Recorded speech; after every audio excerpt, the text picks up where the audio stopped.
What's up, y'all? It's your boy AJ, and I am back with another video. My boy, Movies and Train Studios, asked me to be a part of this event where we are doing 31 on 31. And it might not be exactly how it originated, but this is how we're doing it. We got together at the beginning of the month and compiled a list of 31 films, and the theme is slashers. And each day of the month we watched a movie, and at the end of the month we're going to rank the list. So my other buddies over, we got Luke Ponto and Jared Runner and some other folks over there. They went ahead and did the same list, and their ranking is going to be different than mine. I think a lot of people's rankings are going to be different than mine, but I am excited to get into this. Yeah, 31 days, man. 31 days of slashers. It was crazy. And some of these may not seem much like slashers, but I didn't pick all of them. So the list, some may be more slashery than others. Let me just say that. So don't yell at me if you're that's not a slasher, but okay. We're gonna get into this thing. I'm excited. So let's go.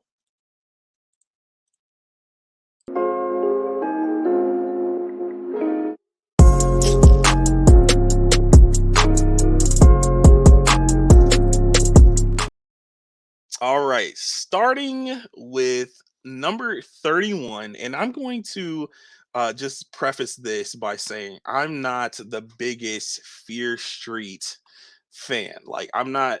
When this series came out, I was kind of hyped for. I don't know if I was hyped, but like I was kind of interested. I was mildly interested in the series because they were like full blown movies, like 2 hours long, and they were coming out week to week, kind of like an episode, and they were connected and things like that. I watched this first one, part one, 1994, and I quickly lost interest because I did not care for this one. I didn't care for the characters.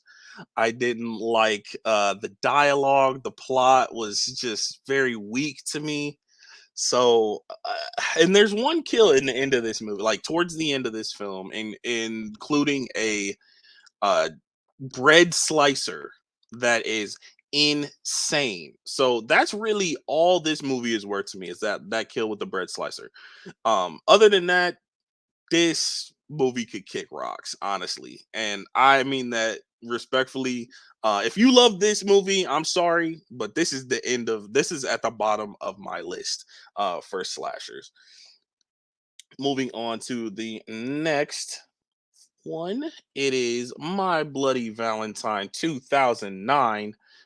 This was okay, so Fear Street was day 29, and this is my number 30, My Bloody Valentine 2009 remake.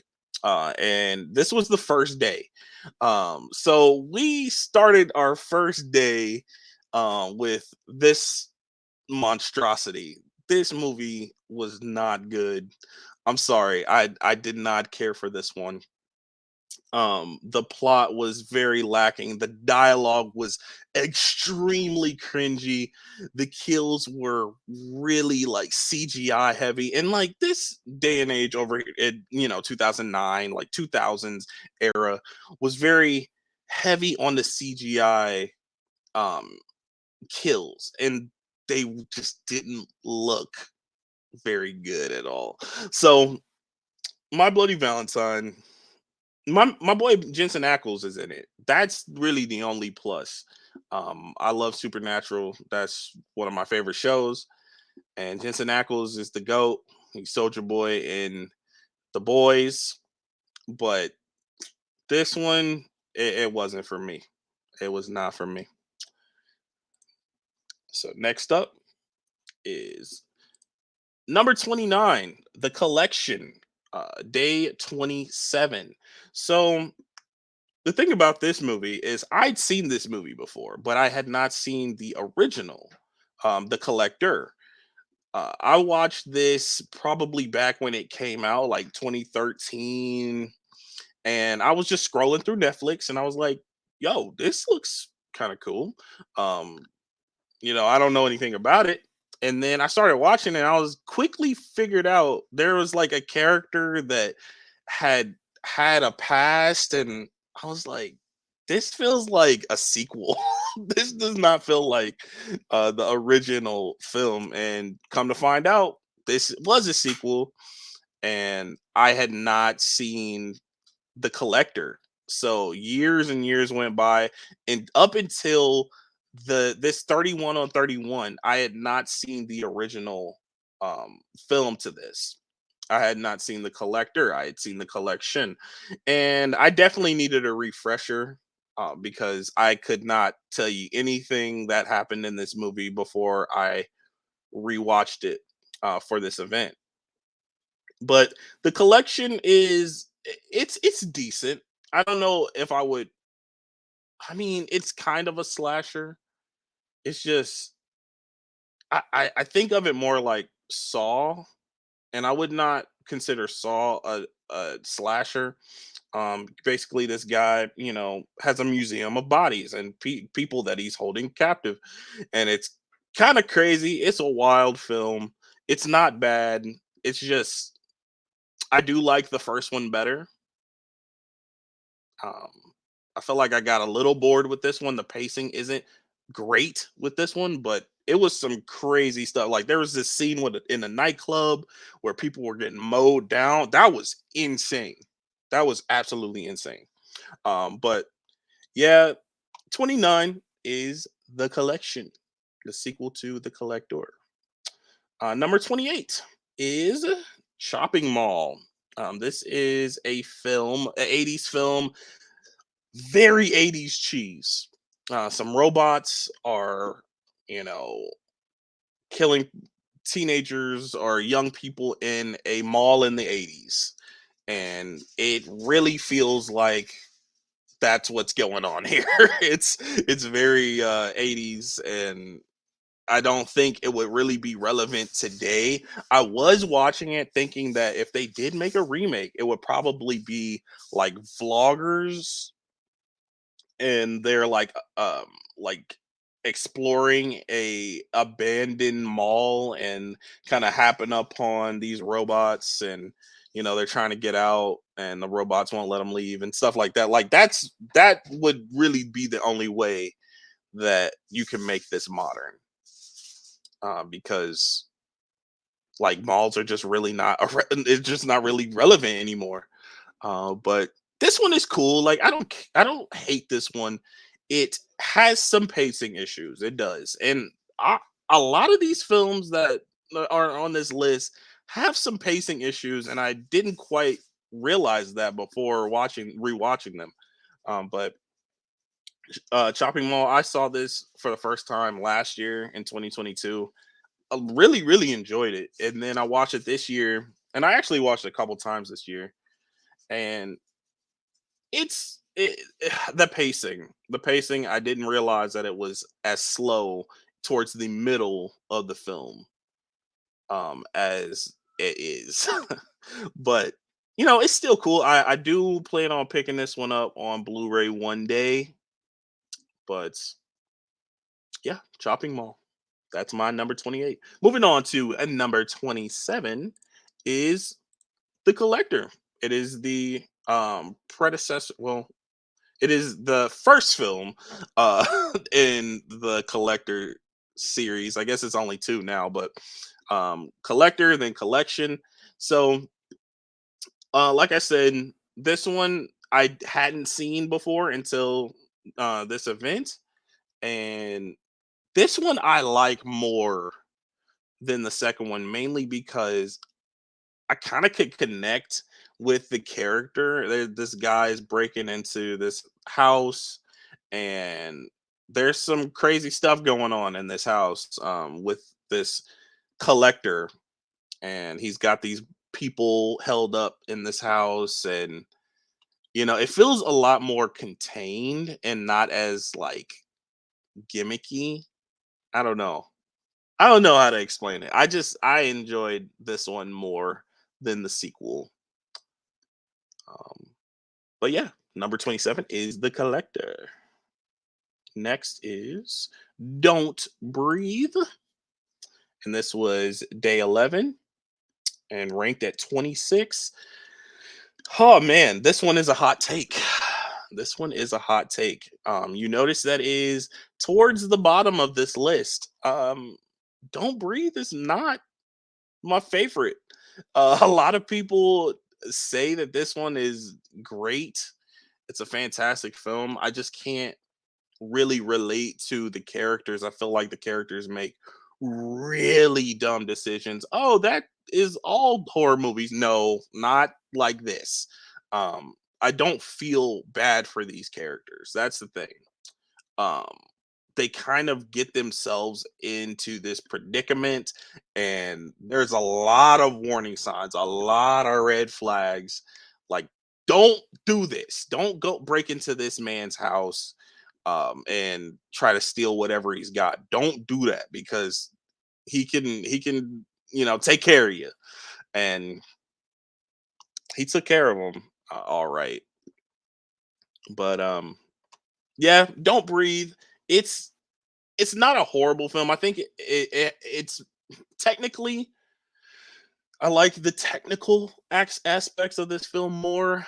There's a scene where they're like down in the basement and all the lights go out, and you know, it's kind of like night vision, but it's not like that green night vision that you're used to seeing. It's like gray, like in grayscale.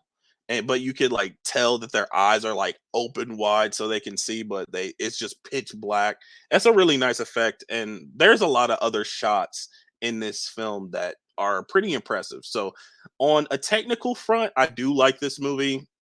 Story wise, it's watchable. I'll say that. All right, number 25 is Fear Street 1666. This is part 3 of the Fear Street series. I watched this one today. The 30 this is the last of the list, the last film on the list, and yeah, it was okay. It was better than 1994. I'll tell you that. It wasn't as good as 78, and mainly because I personally like 78 because it has like a camp, scenery, and it has like some of those similar slasher feels. Um, and it doesn't deal with the characters that we get in the first one. Like it has them like at the very beginning, I think at the very end as well. But like the majority of this film is more contained, is like a more contained story. Yes, it is a flashback, but it's more contained. It has these characters that I kind of can, maybe not relate to, but I can connect to more than the first and third film. So I'm sitting here talking about the second one. This is the third one. It wraps everything up, and it's not horrible. Like I kind of like how they wrapped everything up, and I'm not gonna spoil it for you guys, but there is a reveal at the end of this, and that kind of shocked me. I didn't realize, what was happening. So I don't know. It was decent. Up next is Friday the 13th. Jason Lives, part 6, and this was day 21. This is a hot take too. I got a little bit of a hot take on this one as well. Friday the 13th, part 6 is not my favorite. I find it to be incredibly overhyped. I think there's a lot of cutaway kills. I don't like the characters at all. Um, it's kind of boring to me. A lot of it is kind of boring to me. And there is one kill towards the end of this film that when I saw it for the first time, I was watching it with some buddies, and they could tell you my expression and my like reaction to this kill was priceless is when the police officer gets folded and like that. I just I was man, it was crazy, man. That kill is insane. But other than that, this movie is not for me. It's not one that I run back to. If a group of friends are like, "Hey, you want to watch part 6?" I'm like, I guess. You want to watch any other ones? Like I'll watch part 2, part 3, part 4. I'm cool with those. Like, can we watch any of the other ones? But yeah, number 24 is gonna be Jason Lives. Next is The Burning. Um, Day 20. This one is very forgettable because I watched it on the 20th day. I watched it with my buddy Luke Ponto actually, and I can't really remember much about this movie. If I'm being honest, it was the first time that I ever had seen it, but it's just not very memorable. I do remember that there was some decent kills. It was kind of shocking. Some of the kills were crazy, but for the most part, I remember the pacing being really bad, like really slow, like a really slow burn. Um, but I do remember it paying off a little. Man, I really wish I could remember this movie. I just watched it a couple weeks ago. But anyway, moving on. That was my number 23. This is my number 22. It is Us. Another hot take. I feel that Jordan Peele is kind of a one-hit wonder with his films so far. I don't love Us, but I don't hate it. When I watched it for the first time, I did very much dislike this movie. I saw it in theater opening day, and I was wildly disappointed.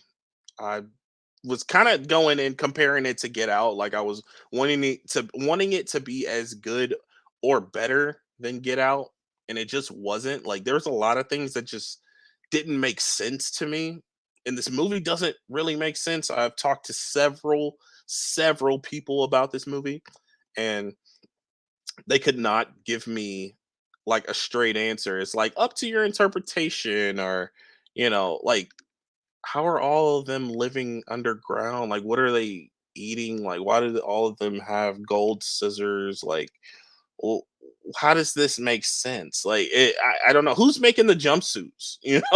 Like it's just I didn't quite get it, and I don't think I ever will. And I've kind of come to grips with that.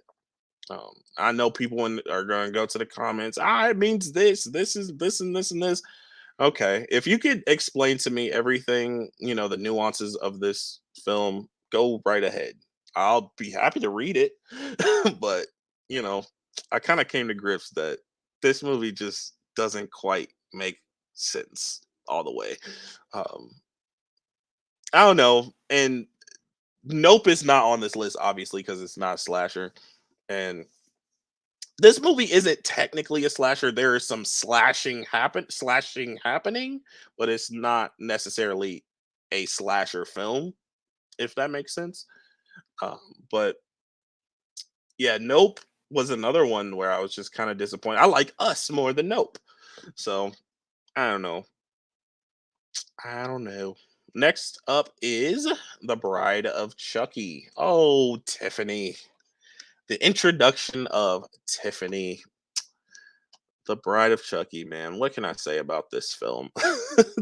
The Child's Play um, franchise is just really wacky, and it didn't really start off that way.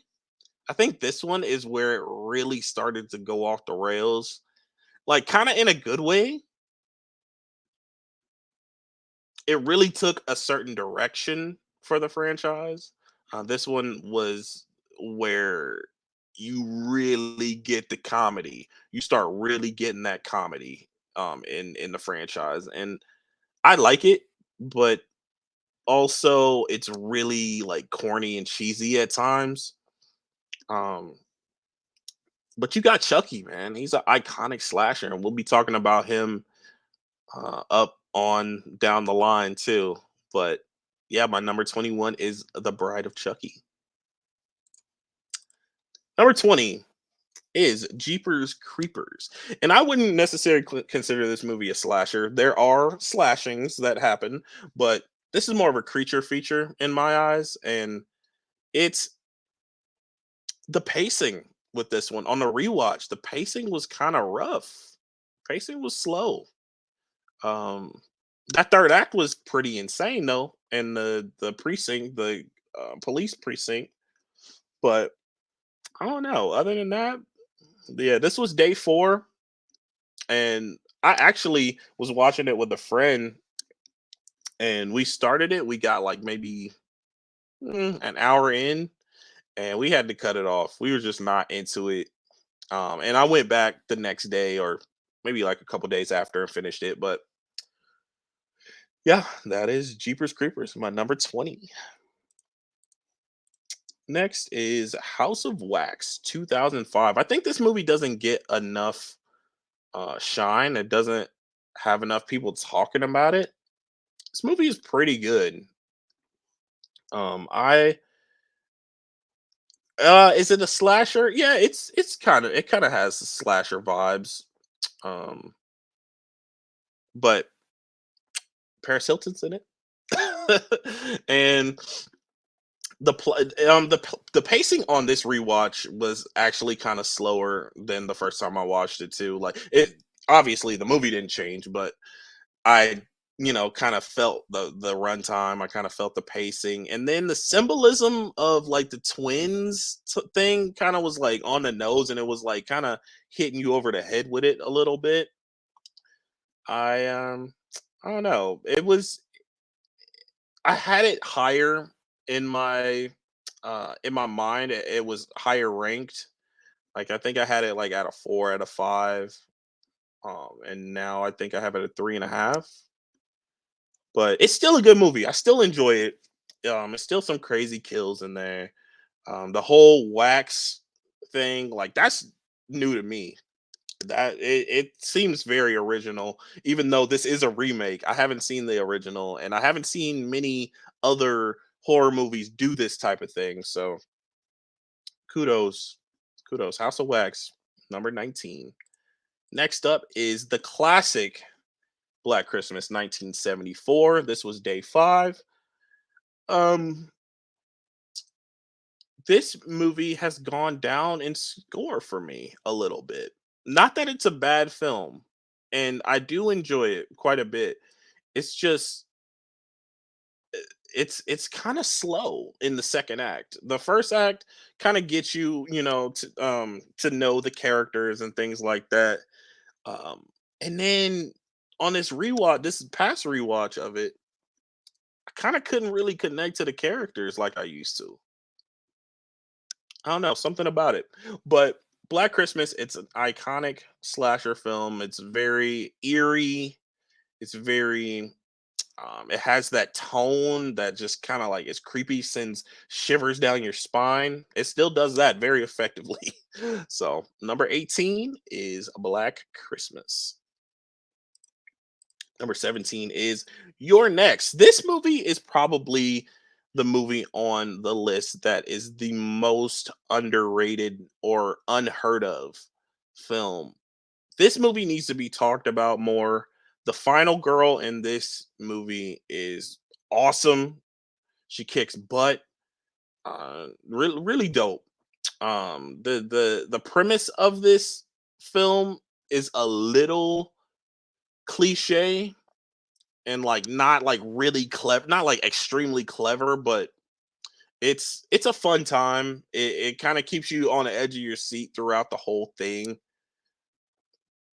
And yeah, I love the mask, the animal mask. I love that. So number 17 is Your Next. Number 16 is Slumber Party Massacre. This is another film that the first time I watched it, I didn't feel the pacing was as slow as it is, in the second time watching it. I watched this one for the first time last year, And I love the idea of the killer not being like a mystery. We know right, at the beginning, basically that this person is the killer, and it takes the mystery out of it, but it still has that intense feeling, especially when you get to the end of the second act and into the third act, and he's in the house and he's talking and he's saying like "I love you" and like stuff like that. It's so creepy, so weird, so intense. I love this movie. This is a great slasher film, one of the classics. 1982 Slumber Party Massacre. That was my number 16. Now, pardon me.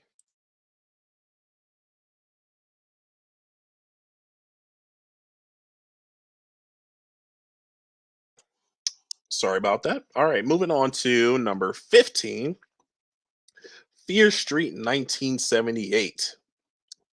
This was day 30, and this is my favorite of the Fear Street movies. And I talked about it a little bit earlier. Um, yeah, it has that camp vibe, and I really love that atmosphere in slasher films. Like even whether it's Friday the 13th or anything like that. Even American Horror Story had a season that was kind of like at a camp, and I really dug that. I really love that atmosphere for um, slasher films and like horror films. But we got my girl Sadie Sink from Stranger Things, Max from Stranger Things, and she was the star of this film. And that's one reason why kind of was intrigued with this film as well, because Sadie Sink is in it. And I just, like the characters. The kills were insane in this one. So I don't know. I lean towards this one more than the other two. Definitely. Definitely. Next up is number 14 is Child's Play. In number 14, and it is the 1988, and it was day 16. This film has grown on me, man. The first time I watched this movie, I liked it, and I think I gave it like a 4 out of 5. Second time, 4 out of 5. Third time, I'm really starting to dig it after like the third time and on. But this was probably like the fifth watch for me of this movie, and I don't know, like it grew on me in different ways. I think Chucky himself, like after going through the franchise really and like learning more about his lore and actually going through the TV show too, I can appreciate his character more. I can, he's kind of creepy. If I seen him in real life, I'll probably just kick him. But he is iconic horror, staple in the genre. So this one was the one that started it all. I watched it with my wife the last time. She didn't really care for it, but she pointed out something that I never noticed. Like in the beginning, well, pretty much the beginning towards the end of the second act of this movie, we're supposed to think that Andy is doing all this heinous stuff until, we see Chucky running around and stuff doing some crazy stuff. But like before that, we're supposed to think that the kid Andy is supposed to be doing all that, and I never noticed that. I always just thought, that was Chucky, because I knew it was, Child's Play was Chucky, doing all the killing. We knew that.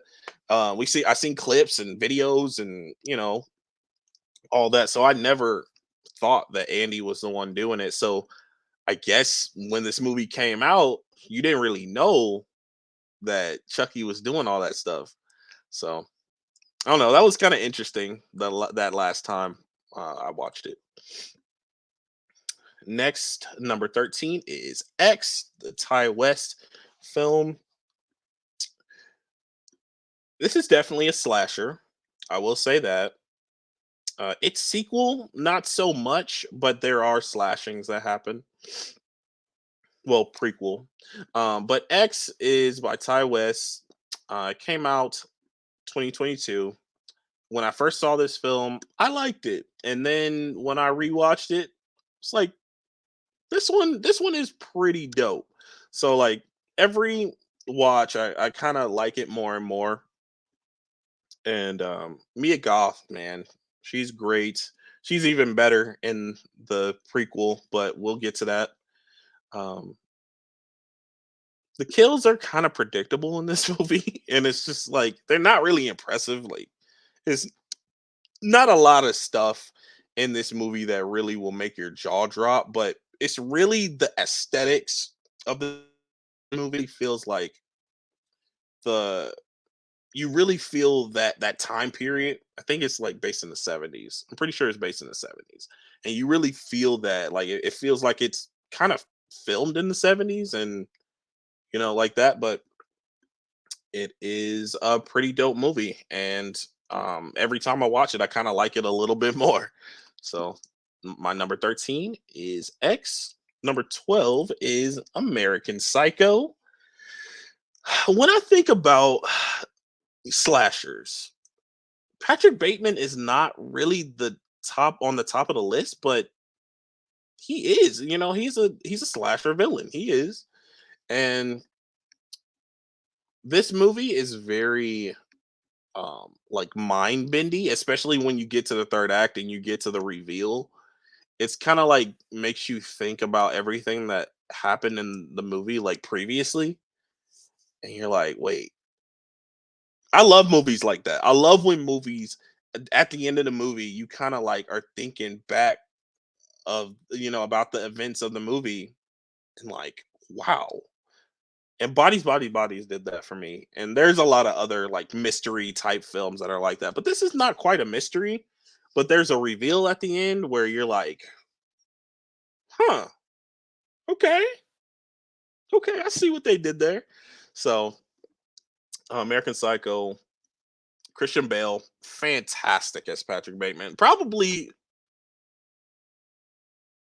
nah, I'm not gonna say that because he's Bruce Wayne. That's very iconic, but it's very much up there with his most iconic role. It's up there. All right, number 11. It is a Friday the 13th part 5.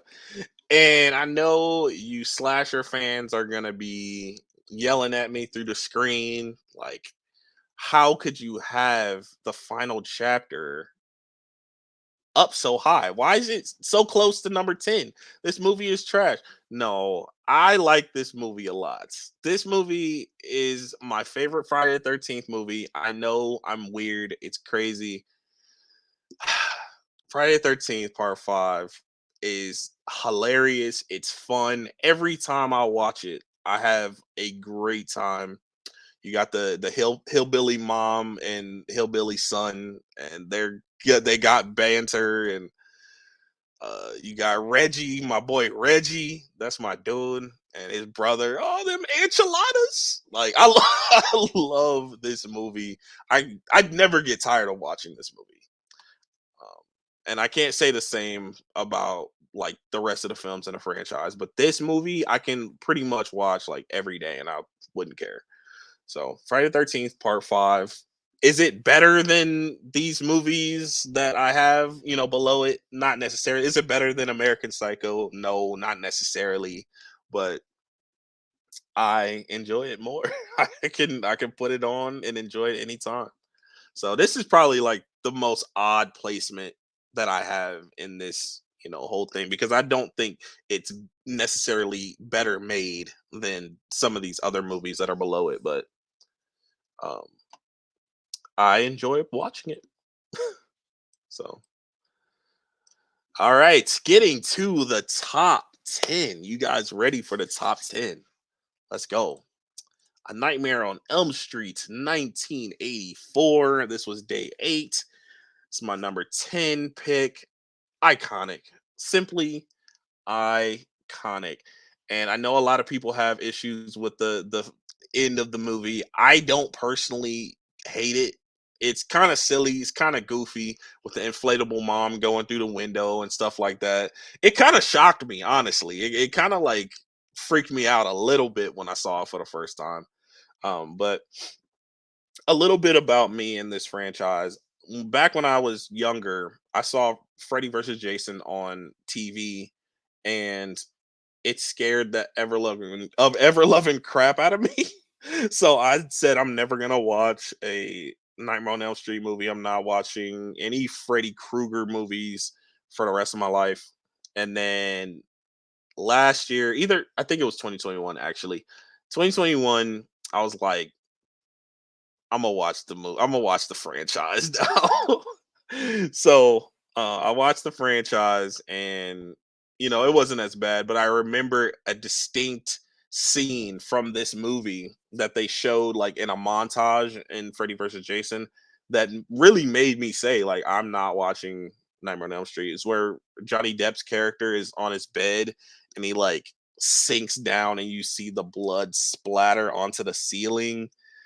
That that image haunted me for years. That's something that actually scared the crap out of me. And it wasn't even part of Freddy versus Jason. It was just like one of those montages. But yeah, that's one thing that made me freaked out as a kid.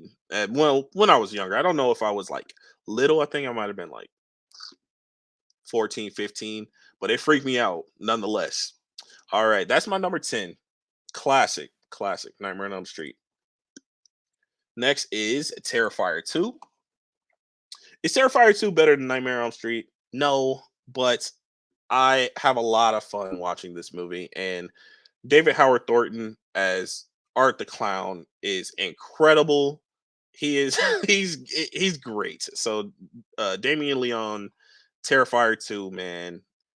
Sienna is fantastic. And I don't even really like the first movie like that. The first movie is nowhere to be found on this list, and that's for a reason.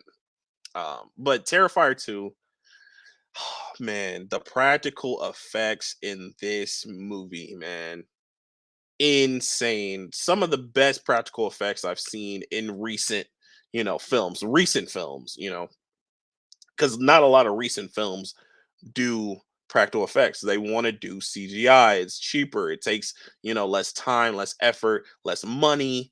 And you can make basically the same amount of money. But Damien Leon was like, nah, we're not doing no kind of CGI. We're doing practical. And it really paid off. I really enjoyed Terrifier 2. Is it a little too long? I think so. But I can kind of accept it because this movie is kind of for the fans because after Terrifier, the first Terrifier movie came out, the fans were begging for a sequel and they were begging for it. And Damon Leon was like, all right, I'm gonna give it to you, and I'm gonna give it to you 2 hours and a half, you know. And we got a third one coming out too. So, we really enjoy Terrifier 2, and I think a lot more people enjoy Terrifier 2 than the first one. So we are getting a third one. It's going to be a Christmas film. I don't know when that one's coming out, but I saw like a poster of it. It looks insane, and this movie's insane. Art the Clown's insane, and I am hoping that that one's good as well. So my number 9 is Terrifier 2. Number 8 is Pearl. Mia Goth killed it in this role as Pearl. Yes, she's Pearl in X as well, a old version with makeup, like old person makeup. But this is her in her youth, in her prime. She's a little cuckoo. She got a little screw loose. Um, this movie is dope, man. I really love the performance here, and I really enjoy the aesthetic of this film, the way it was filmed, the cinematography. The editing is fantastic in this movie too. There's like kind of a montage towards the end of this movie where like it's like split screen and kind of slow mo, and it's done wonderfully. And kudos to Ty West for dropping both X and Pearl Two bangers in 1 year. Fantastic. I'm excited for Maxine. I'm excited for the third one. All right, next one is Malignant. This one is kind of a hot take too because it's higher on my list, and a lot of people don't care for this one. Don't care for it or just think it's okay. This movie is dope. I always look forward to watching this movie. I watch it year round. James Wan was in his bag with this one. He did a very good job with keeping the twist secret. Even though I kind of, when I saw the title of the movie, it made me think about made me think about cancer because malignant, benign, malignant, those words, are thrown around when you're talking about cancer. You talking about, something attached or something like that. So I kind of saw through that, but a lot of people were shocked when they found out the twist of this movie. And I think that was it was well done. I think it was very well done. So Malignant, it's brutal too. That scene in the precinct, the police precinct. This is another movie that has a police precinct. That Jeepers Creepers.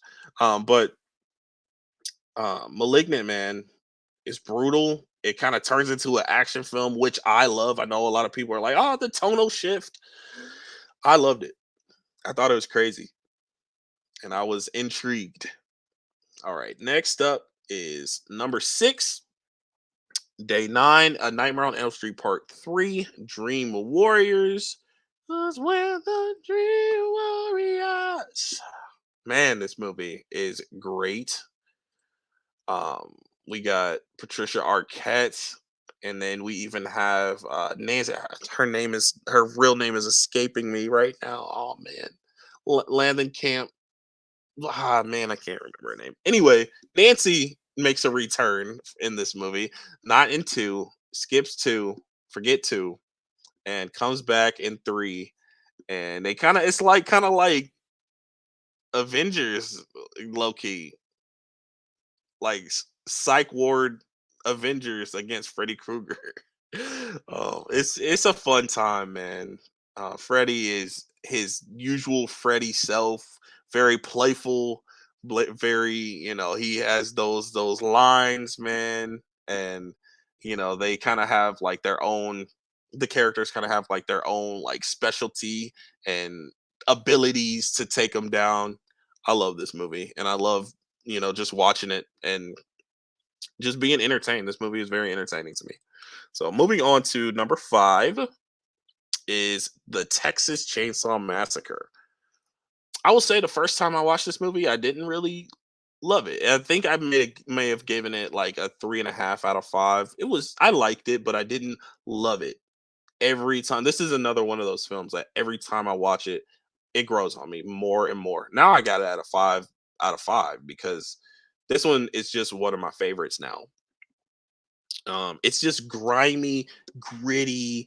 Leatherface is one of the most iconic slashers out there, and it's just a very entertaining and um, kind of like anxiety-inducing film because you kind of just feel the grime when you're watching this movie.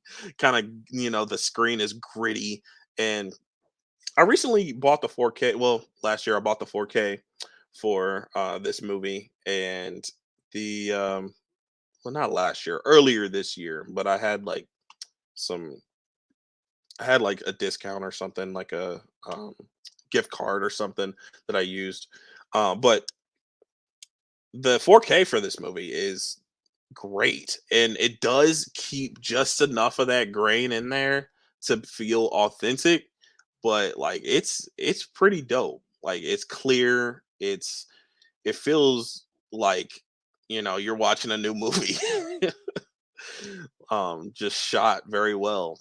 But the 1974 Texas Chainsaw Massacre is my number 5. Moving on to the top 4,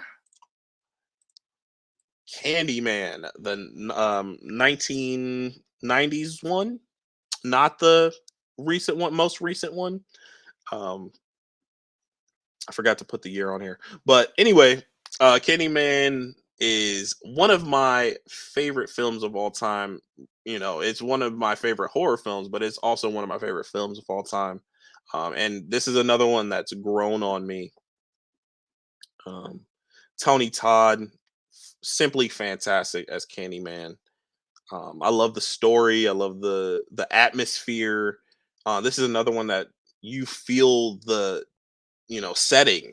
It's kind of dirty and grimy, and there's some crazy kills in this movie as well. Tony Todd kills it. So number 4 is Candyman. Getting to the top 3. Number 3, Scream, the 1996 film. Part 5 is also called Scream. Um, Not sure why they did that, because it is a sequel. It's not a remake or rebootable or whatever. But anyway, number 3 is Scream. Ghostface, man.